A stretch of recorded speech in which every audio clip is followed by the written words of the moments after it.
అంతర్వేది నారసింహుడి కళ్యాణ మహోత్సవానికి వేళయింది. ఈ రోజు రాత్రి 1:56 సుముహూర్త సమయంలో రోహిణి నక్షత్రయుక్త వృశ్చిక లగ్న పుష్కరాంశమందు స్వామివారి వార్షిక తిరు కళ్యాణ మహోత్సవం కనుల పండుగ జరగనుంది.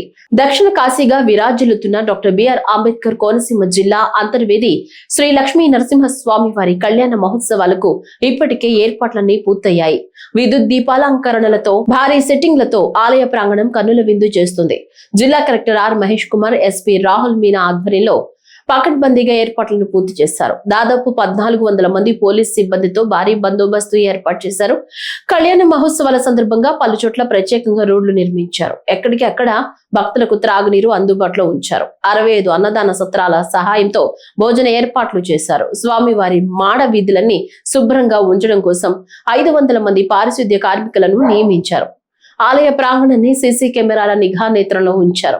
స్వామివారి కళ్యాణానికి రాష్ట్రం నలుమూలల నుంచి భారీగా భక్తులు రానుండడంతో ఆర్టీసీ కూడా ప్రత్యేక బస్సులను ఏర్పాటు చేసింది.